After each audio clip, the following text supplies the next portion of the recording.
Hello everyone and welcome back to another video. With spring right around the corner, for some of us, I figured what better challenge to tackle this time than to see if I could beat a hardcore Nuzlocke only using Pokemon May has owned. It might be harder than you think, and I'll explain why in a bit. As per usual, the rules I will be following are in the description below, along with links to my social media accounts and Patreon if you're interested.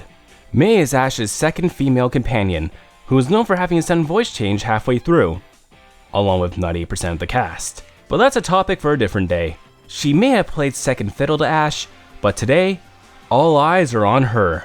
Can she do what Ash couldn't, Hoenn? We're about to find out. Before that though, I'd like to take a second to ask you to hit that like and subscribe button if you enjoyed the video.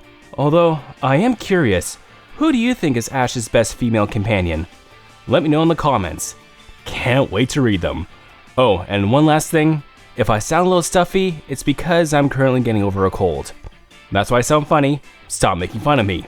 Alright, let's begin. After hopping out the back of the moving truck, I head up to Route 101 to save Professor Birch from a level 2 Poochyena. I grab the Torchic from the bag lying on the ground and save a grown man from what is essentially a baby Pokemon. I nickname the Torchic Buffalo and speak to Professor's son Brandon, who challenges us to a battle. We scratch the poor Mudkid half to death, then I head back to Professor Birch's lab to get the Pokedex and some Pokeballs, officially beginning the Nuzlocke. I hop right into some tall grass on Route 102 and catch a Wurmple I call Wimple. I train up to level 7 where it evolves into... Oh. Right. Wurmple evolves into either Cascoon or Silcoon depending on its personality value, which you actually cannot figure out without the aid of some kind of cheating device. I know I can catch a Silcoon in Petalburg Woods, but then the only move it would know is Harden. So, instead, so it actually knows some attacking moves, I reset the entire run. Thankfully, it doesn't take me more than 30 minutes to get back to where I was. On my third reset, I finally get my Silcoon, and all is right with the world. I run past Rustboro City and head to Route 116 where I get my last Pokemon, Skittles the Skitty. And yes, you heard me right, this is the last Pokemon I can attain in this run. Has May caught more Pokemon? Yes! It's just that none of them are available in this game. Along with the 3 in my party, she has also owned a Bulbasaur, Eevee, and Squirtle. As you might have guessed, none of the latter can be attained in this game through natural means. With all the setup done, I challenge Rustboro's gym leader, Roxanne. At first I hoped that Beautyfly would be able to sweep her team with Absorb. That didn't go too well. Geodude lives the first attack and one-shots us with Rock Tomb. Torchic can finish it off, but then we have Nosepass to deal with. The odds of Torchic being able to beat Nosepass one-on-one is slim. Rock Tomb is a 2 or 3 hit KO, while Ember is much more. I will need some of her Rock Tombs to miss and get a burn with Ember to have a hope. What about Skitty, you might be asking? Well, Nosepass knows Harden, and the only attack moves Skitty knows are Tackle and Double Slap. Not particularly strong moves. I had a plan for Nosepass. Geodude has a chance to be one-shotted, as long as I have a nature that doesn't lower my special attack. If it doesn't, I have to hope Rock Tomb misses. As for Nosepass, I send out Skitty to put it to sleep, assuming Sing hits as it only has an accuracy of 55%. But it's the best chance I got. Once it's asleep, I have to pray to Arceus it stays asleep long enough for me to lower its attack with Growl. Once it wakes up, I go on the offensive and pray to Arceus above Ember Burns. With Nosepass's attack dropped and a hopeful burn, I can switch in Beautyfly after Roxanne used both her potions, who can hopefully finish it off as long as it doesn't get crit. If the burn doesn't happen, I can switch in Skitty, hope Sing hits again, and then switch in Beautyfly for the finishing blow. But I do get the run and the luck I need to obtain my first badge. After that, we save this old sailor's Pico. He thanks us by giving us a lift across the pond so we can get to Dewford and deliver the letter to Steven. I figured I should take care of that first so my team will be on par with Brawly. Once the letter has been delivered, it's time to battle said gym leader. I leave with Beautyfly and he with Machop. Ironically, Beautyfly went from having a quad weakness from the previous gym to having a quad resistance. Gust deals about half to Machop, who uses Bulk Up, raising its attack and defense, which means Machop lives the second Gust. Even with the buff, Karate Chop glances off of us. Now I have to deal with Brawly healing for the next few turns and wait for him to run out of potions. Once Brawly runs out of potions, it's just a matter of time until Gus blows Machop away, leaving just Makuhita. Gus does well over half. He enters back with knockoff, which dealt a lot less than I thought it would. One more attack takes out Makuhita, winning me my second badge. I run to my rival while I was on my way to Malvile. He wants to see how well I'm raising my Pokemon. Combuskin takes out Shroomish, but gets paralyzed in the process. I switch in Beautifly when Marshtomp comes out. Thankfully, instead of attacking, it goes for Bide, which gives Beautifly the opening it needs to take out Marshtomp with Absorb. Despite Marshtomp having a quad weakness to Grass, it takes 2 to take it out. Finally, Combuskin takes out Numel after Beautifly paralyzes it. With my rival satisfied with how I'm raising my team, I can challenge Watson for my next badge. Seeing as he has 2 steel types, I'm gonna have to rely heavily on Combuskin. I used Bulk Up in hopes Double Kick can one-shot his Magnemite and Magneton. I also gave him a Cherry Berry, just in case Watson tries to paralyze us, which we use almost immediately as we get hit with Thunder Wave. Double Kick takes out Magnemite in our next turn. Voltorb is out next, and it's faster than us. It hits us with Spark, which sadly paralyzes us. No more Cherry Berries. Double Kick does manage to one-shot it, leaving just Magneton. Combuskin lives a Shockwave with just 19 health remaining. Thank you, Arceus, that did not crit. Double Kick doesn't take out Magneton, who lives on 1 health. Watson uses his next turn to heal Magneton, almost bringing it back up to full health. But not quite, as we get past the paralysis, take out Watson's last Pokemon when he has Badge 3. I got a couple things to do before I fight Flannery. I make my way to Mount Mortar and meet up with Team Magma's leader, Maxie, who wants to get rid of IGN's biggest complaint about this game and expand the landmass. Are we sure they're the bad guys here? Anyway, we do battle. Maxie leads with Mighty Anna, and I lead with Skitty. I had 2 reasons for this. 1, to eat the Intimidate. 2, to lower its attack with Charm. Once its attack is lowered, I switch in Combuskin and go on a Bulk. Once Combuskin's at a level I feel comfortable with, I go on the offensive. A +3 attack easily takes out Mighty Anna with Double Kick. Double Kick misses Camera Up due to the accuracy drop we got from Sand Attack earlier, as Ember deals 10 points of damage to us. Double Kick hits on my next turn, taking out Camera Up. Only one more Pokemon left, Golbat. It outspeeds us and does decent damage with Wing Attack. Peck does about half to it as we eat our berry to restore some HP. We take the second Wing Attack reasonably well as we take out Golbat with another Peck. No idea if that crit mattered or not. Right after Maxie, we have our next gym challenge against Flannery. I again leave with Combuskin, who I get to bulk up on her Slugma. As long as Smog doesn't hit or poison us and Rock Tomb doesn't miss, we should be fine. Thankfully, Smog misses and Rock Tomb one-shots her first Slugma, but Rock Tomb misses her second Slugma. Instead of attacking us, however, it uses Sunny Day. The next Rock Tomb hits Slugma, one-shotting it again. That just leaves Torkoal, who is way bulkier than its Slug teammates. So I get Combuskin to bulk up to another level. Torkoal responds with Body Slam. Not dealing much, but it paralyzes us. I didn't give Combuskin a Cherry Berry this time, unfortunately. It's now faster and goes for another Body Slam. Again, not dealing too much damage. Rock Tomb brings Torkoal down to half as it lowers the speed to stage. We take one more Body Slam as our second Rock Tomb hits and knocks out Torkoal when he has Badge 4. With no distractions, I backtrack to Pelleberg and challenge my father. I start with Skitty this time, who I get to lower Norman's first Slacking's attack with Charm. It uses Yawn. Not a big deal as I'm going to switch out for Beautifly during Slacking's Truant turn. Slacking sadly is faster than us and uses Facade, dealing decent damage. I go for Stun Spore. That misses. But Stun Spore does land on my second attempt during Slacking's Truant turn. On my next turn, I get Beautifly to use Mega Drain, which barely did anything. Thankfully, Slacking uses Yawn instead of attacking. I switch in Combuskin on Slacking's Truant turn and go for Double Kick, dealing less than I thought it would. Since I get another free turn, I have Combuskin bulk up and follow it up with Double Kick, thankfully dealing enough damage to take out Slacking. Norman sends out Vigoroth next as he uses Slash for a good chunk of damage. I return fire with Double Kick and one-shot it. Dad's second Slacking comes out and goes for Focus Punch. But despite that move being super strong, In order for it to work, it cannot take any damage on the turn it's used. Luckily, Double Kick has an accuracy of 100%, so besides an accuracy drop, it will always hit. True Return next, as Combusken again bulks up. Slacking goes for another Focus Punch, as Double Kick again breaks its focus and knocks out Slacking. And that's badge 5. Before heading for my next badge, I talked to Watson so I get the keys to New Mawile. Once I turned off the reactor that's been acting up, Watson rewards me the TM for Thunderbolt, which will definitely come in handy for the next gym. Along the way to Fortree, I make quick work of some Magma grunts and come across Brendan again. He wants to check in and see how my team is doing. I show him my team is doing just fine and make it to Fortree City and challenge Winona. Even with Skitty knowing Thunderbolts, I knew this wasn't going to be easy. And yeah, I fixed the level cap. Sarah B lied to me. She leaves with Swellow, and I leave with the only Pokemon on my team that isn't weak to flying, Skitty.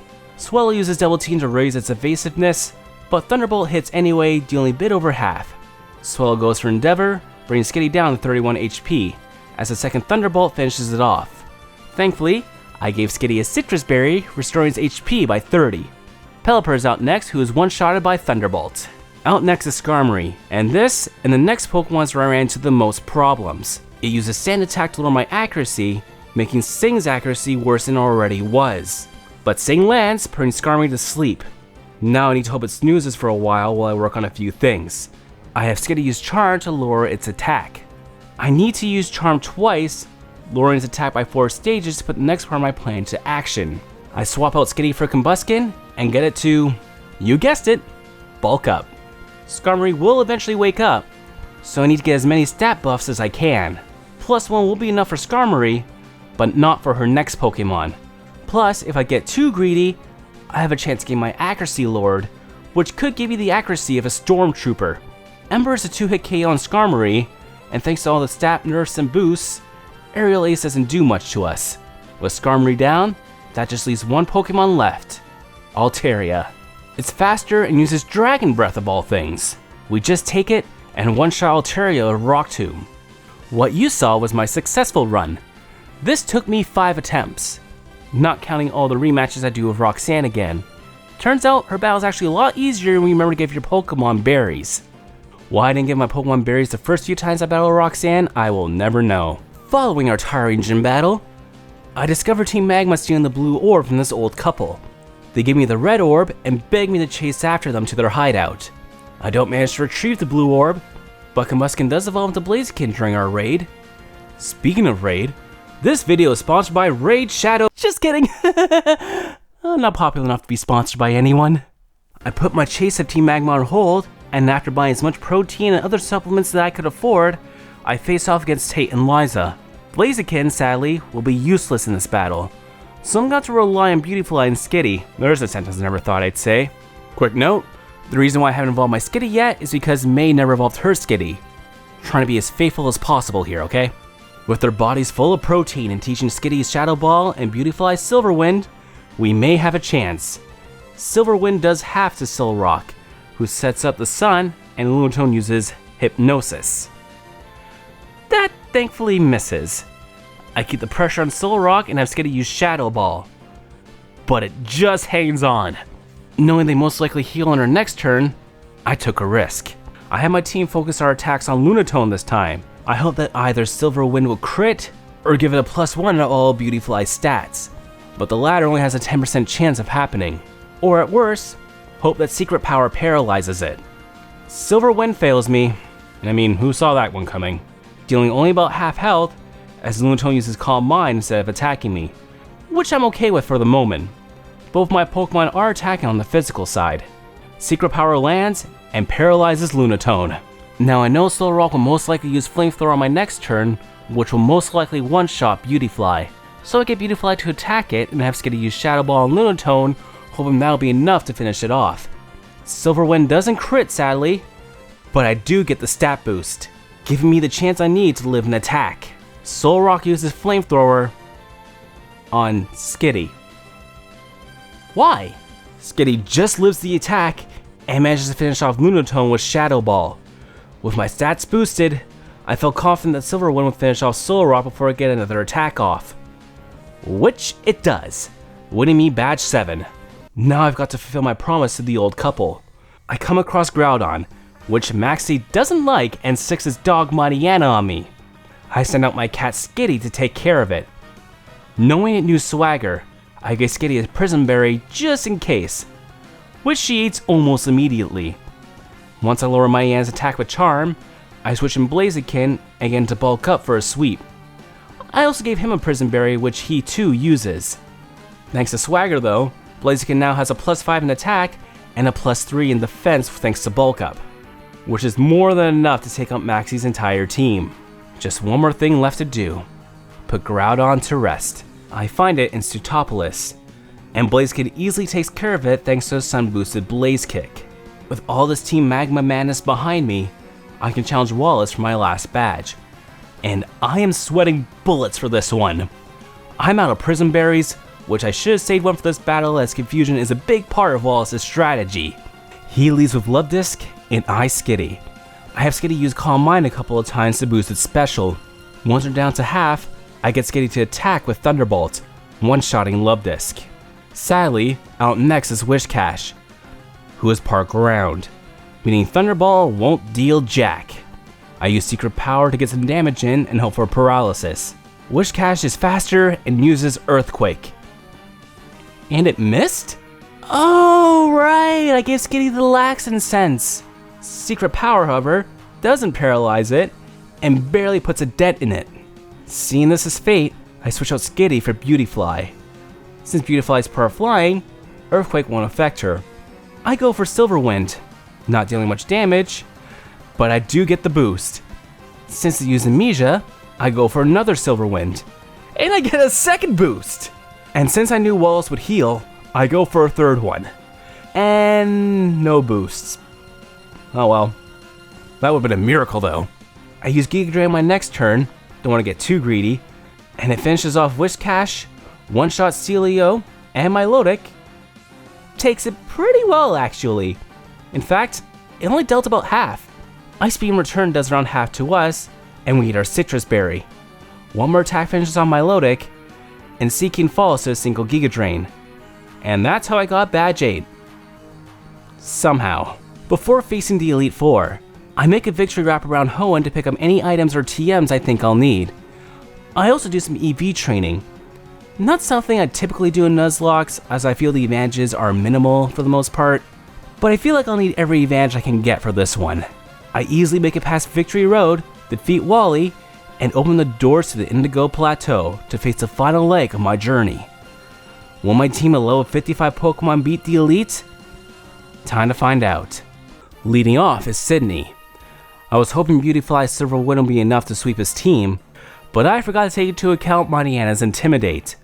Admittedly, I did start to sweat as Beautyfly's health gets still low yellow, but despite the -1 attack and no Silverwind boost, Beautyfly manages to sweep Sydney's entire team. It helps that Giga Drain helped us regain a fair amount of health that we lost during our battle against Mariana. Up next is Phoebe. I got a little too greedy with the bulk ups and found myself confused and cursed by her Dusclops, meaning I'm going to lose a core of my health every turn until I faint or switch out. Blaziken does manage to knock off Phoebe's first Dusclop and Sableye before I'm forced to switch. Skitty takes out her 2 Bayonets with a few Shadow Balls, and Beautyfly knocks out her last Dusclops with a crit Giga Drain. Glacia isn't a problem. Flamethrower melts her 2 Glalie, and Brick Break gets past her 2 Celios and Walrein. I was nervous that Walrein would live my attack and wash me away with Surf, but just as I spoiled, that didn't happen. That just leaves Drake the Dragon Master. I lead with Skitty, hoping this kitten will sweep his fearsome dragons. And Altaria. I taught Skitty Ice Beam just for this occasion. Yeah, Blizzard would have been more powerful, but I felt the accuracy was more important. So I have Skitty use a couple of Calm Minds to boost its special. I debated going for a third, but I went for Ice Beam hoping a +2 would be enough. And it was, taking out Shelgon. We did get a speed drop thanks to Rock Tomb, but I doubt Skitty would have been able to outspeed the rest of his team anyway. Altaria comes out and gets Dancing. Then it gets one-shotted by Ice Beam. Flygon comes out and uses Sandstorm. Now we have to deal with chip damage, but it too goes down in one attack. When his second Flygon joins the battle, It uses Flamethrower, which we take pretty well. Ice Beam again one-shots it. That just leaves his ace, Salamence. Thanks to the damage we took from Flamethrower and the chip damage from Sandstorm, Skitty's health gets low enough to eat its Citrus Berry. At least Sandstorm will also hurt Salamence too. It goes for Fly, and there's not much I can do since my other two Pokemon are weak to flying. I cross my fingers and hope Fly doesn't kill us. And it kills us. Between my two remaining Pokemon, I figured Blaziken would have the best chance of being able to survive at least one attack. So I send him out. I know none of my attacks will deal a lot of damage, since I had to forget Rock Tomb for Earthquake. So I go for my strongest move, Flamethrower. It brings Salamence down to half, to my surprise. And it gets burnt! Salamence takes to the skies again. I use Bulk Up. Besides a crit, I felt confident that Blaziken could take it pretty well. After Salamence eats its berry, it flies down on us, dealing about 80 points of damage. I go for Flamethrower again, and Salamence just hangs on. I was expecting it to fly, but he uses Dragon Claw instead, bringing it down to the red. But the chip damage from Burn takes it out, defeating the final member of the Elite Four. Only one battle left. The battle against the champion, Steven Stone. It's 2 against 6. Garmory leads for Steven, and I Blaziken. Flamethrower one-shots the Steel Bird. Brick Break destroys Aggron. Flamethrower, much to my surprise, one-shots Metagross. Honestly, that one shocked me. The streak of one-shots end with Armaldo, where Brick Break only deals about half. It counters with Aerial Ace, but somehow, we're still in the green. One more Brick Break takes out Armaldo.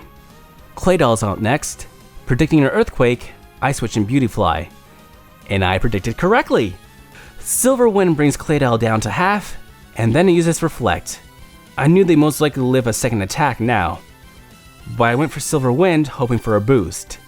It doesn't happen, and we get nailed with Ancient Power, which crits and one-shots Beautyfly.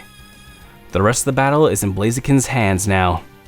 I figured Steven would heal this turn, which he does, and I also knew Blaziken would be faster, so I figured a couple of Flamethrowers would probably take it out.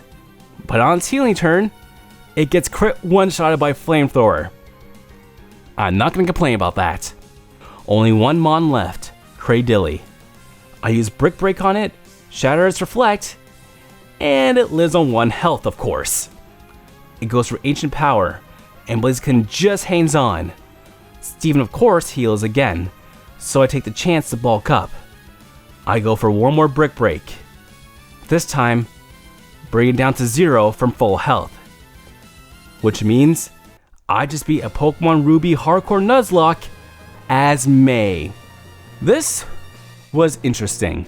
I get every Pokemon I can use before the first gym. And then I had to do everything in my power to make sure this team lasts for the remainder of the game. It took a lot of strategizing and definitely some RNG luck. But after a total of 18 runs and a total of 26 resets thanks to Silcoon Cascoon shenanigans, I have finally become the champion of Hoenn. And it's way better than Pokemon contests. Anyway, that's enough out of me. It's time to put the Game Boy down. My name is Jeffrey Yuri, and I will see you all very soon. Bye.